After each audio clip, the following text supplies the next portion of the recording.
I got a request to make a field strip video for the SAR80. The request came from a gentleman in Finland. It was kind of interesting to get an email from a gentleman in Finland, let alone that he tells me that he owns one of these and sent me a picture of it. And unlike mine, he has a better version and has a rail mounted to the top. First thing I thought I'd say before I field strip it is obviously you have to make sure the weapon's empty, so we just want to make sure it's clear. But since this is an adjustable gas system, I want to show you how to adjust the gas system without taking the weapon apart. Take a loaded magazine, insert it into the gun, locked in. Pull it, it'll lock open. I always remove the magazine, but you don't necessarily have to since it's empty. This is your gas piston system right here. By pushing it in, you can rotate it from one side to another. There are 3 holes in there that allow you to figure out what your setting are. They're close. All 3 of them are pretty close to each other, but if you have wimpy ammo or the gun's not cycling properly, you can always open it up a little further. Also, before I field strip this weapon, you need to know that the top handguard comes off. The bottom handguard does not. It is permanently attached. If you attempt to break it, take it off, you will break it. Leave it alone. First of all, to field strip it, obviously it's empty. We'll let the bolt go forward. Weapon's already on, safe. Take it apart. There are 2 push pins, one in the front of the receiver, one in the back. Push them out. 1, 2. Now you'll notice they're different sizes because the front hole, the receiver is wider. So you can have a front and rear actual receiver pin. Lower comes right off. You just wipe that down, clean it, no big deal. Don't take it apart. To take the upper apart, first thing you have to do is take the bolt assembly out. How do you do that? There's 2 holes in the receiver. One on this side, one on this side. One of them has a spring detent in it. There it is right there. If you take a tool, in this case a little small file, that's pointy, push the spring detent in. This will pop out. Now it's free. Remove it. That's your guide rods, your 2 recoil springs, and your support panel, support plate. Now the bolt is free. You can simply slide the bolt back a short distance.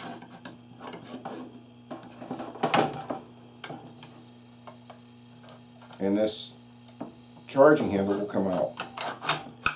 Then you got to lift the back of the bolt to get it out of the guide. Charging handle comes out. Caulking handle.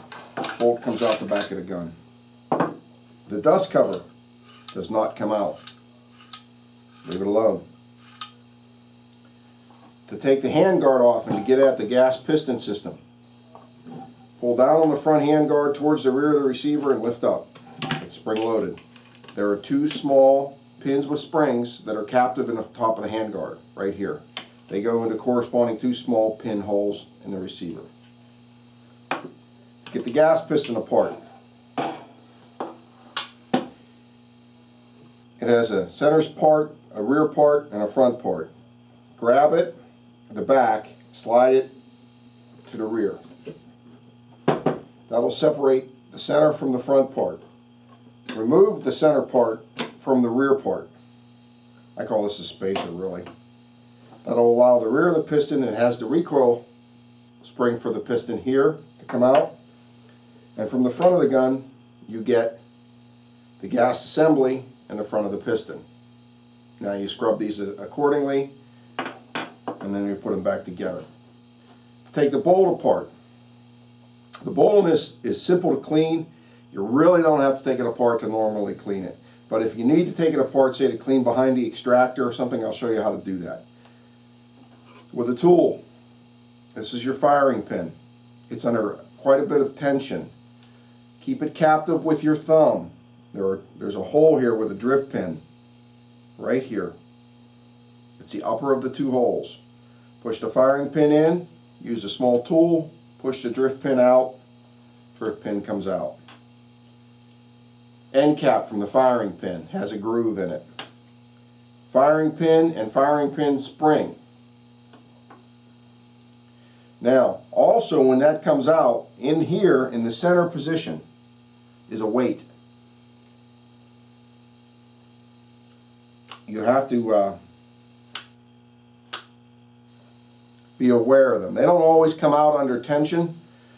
These are kind of sloppy with grease, so they like to stay in. But if you lose them, you'll affect the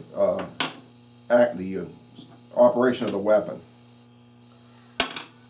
This is a cam pin. Since I pulled the firing pin out, the cam pin came out. This is a bolt carrier. To take the extractor out of the bolt, it's like an AR-15. Take a small tool, put pressure on the extractor, and push the pin out. Remove the pin.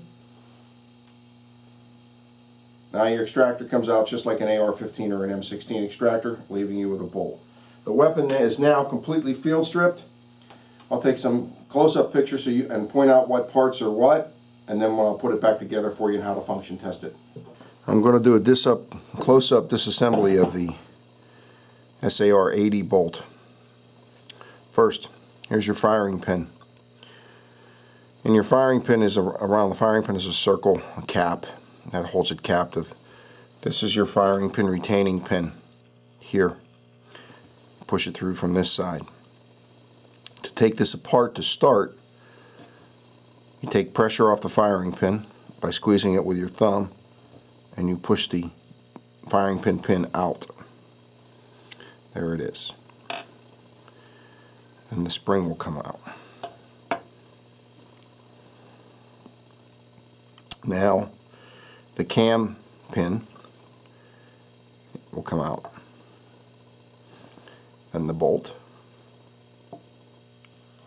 Now, I said before on the other part of the video, there's a weight and a weight cap that is right in here. There's the cap. There's the weight. To take the extractor out of the bolt, the little pin right here is the extractor pin that holds it in place. You squeeze down on the rear of the extractor, taking pressure onto the spring. That'll push out slightly. Keeping pressure with your thumb, pull the pin out. The extractor is now out of the bolt. Now it's completely disassembled. To reassemble, reverse order. Extractor goes in, you squeeze it down with your thumb, line it up,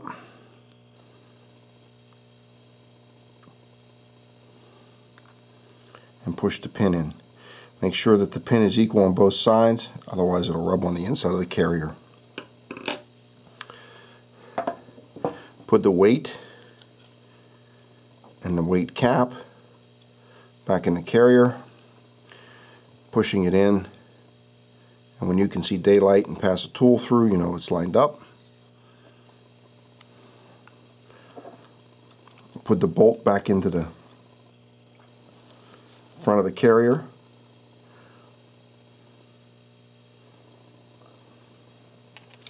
Front of the carrier, not back.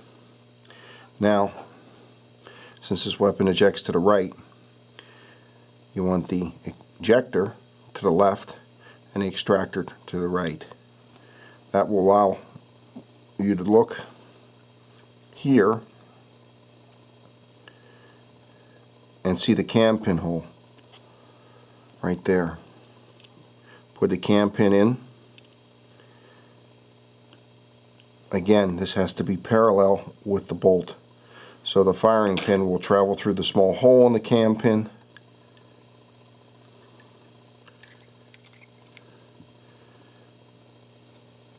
Freely. Now, this is the difficult part. You have to squeeze this, and if you have everything lined up, this will go right in, and you're done.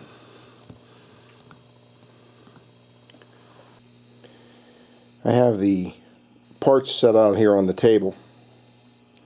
First of all, empty magazine we use to lock the bolt open. Alright. Upper front handguard. Recoil assembly. It has the 2 recoil springs, the 2 guide rods, and the backing plate. This is a charging handle that goes in the bolt. Lower receiver. Still on safe. Hammer is cocked.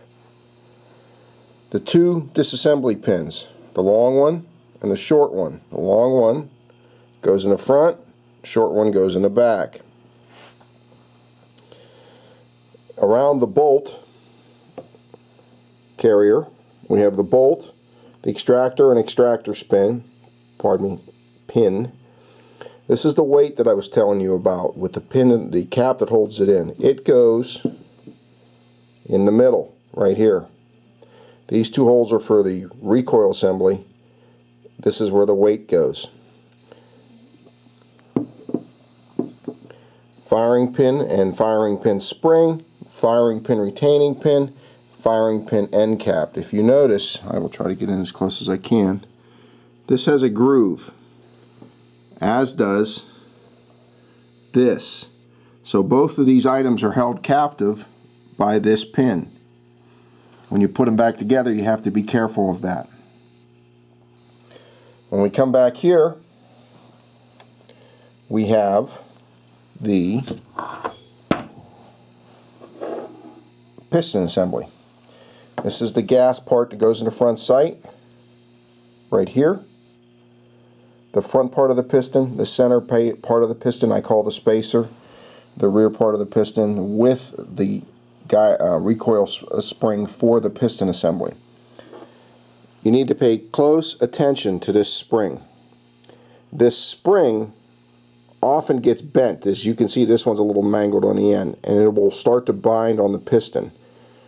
When that happens, the gun stops operating. You need to tweak this a little bit to make sure that it is free. It won't bind with the piston.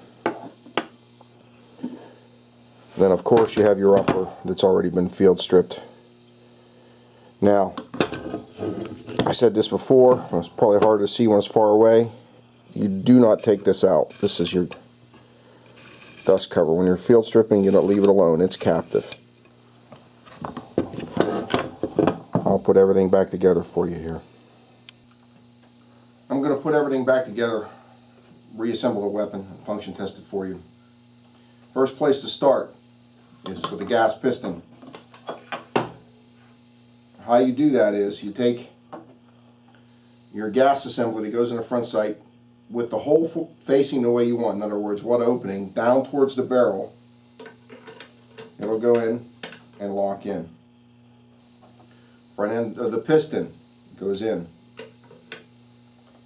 The back part of the piston, it has the spring that's captive, goes into the center hole in the receiver and is pulled back and held. Take your spacer, put it on the back part of the piston, and you'll see that there's a gap right here. You just allow the piston to then go forward and become captive on the front part. Take your hand guards, line up the two little holes, pull back, and they're on. That's pretty easy.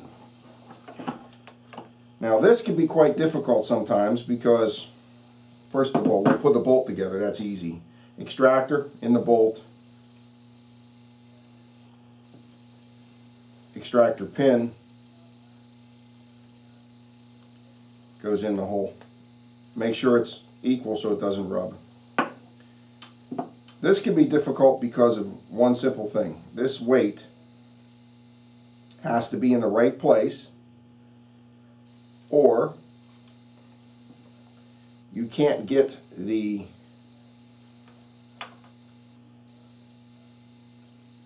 hole to line up underneath. This hole that I'm sticking the tool through is where your firing pin, retaining pin goes. It also retains that weight. So I put the weight in and I put the cap that holds the weight in, and I use this to make sure that they're lined up so the pin will go through.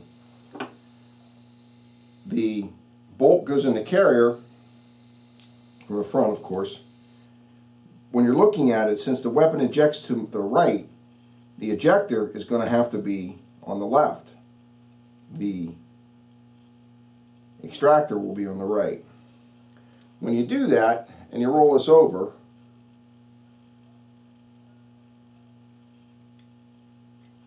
you will be able to see the cam hole pin in the bolt. The cam pin hole in the bolt, pardon me. You take the cam pin, stick it in. Now there's there's a perfect example of what not to do. After the cam pin is in,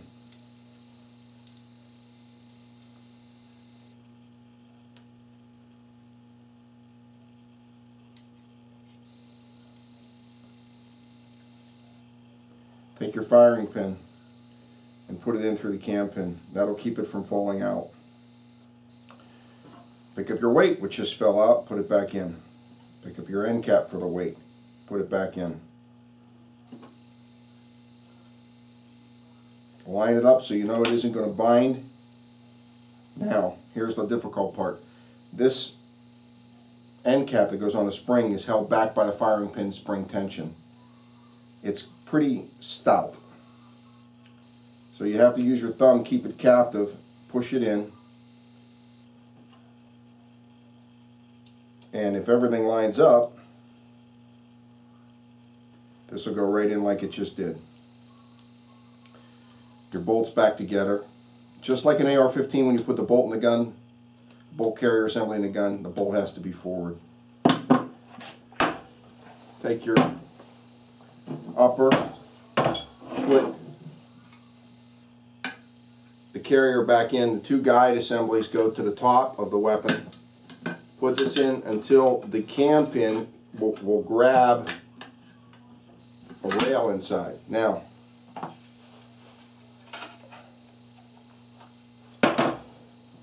before you let it close, you have to use put your cocking handle back in the bolt, then let it go forward, and let it lock into the bolt just as you saw there. It's locked in. Take your recoil assembly and put it in the gun. The two springs from the recoil assembly go into the two holes that correspond to the back of the carrier. Push forward, keeping tension. You're now up to where your detent pin is on the back plate of your recoil assembly. Push the detent in, slide the thing down into the receiver, and you'll hear it click. Now it's captive. It isn't coming out. Take your lower with the safety still on and the hammer cocked. Line the two holes up. Big pin goes in the front, little pin goes in the back.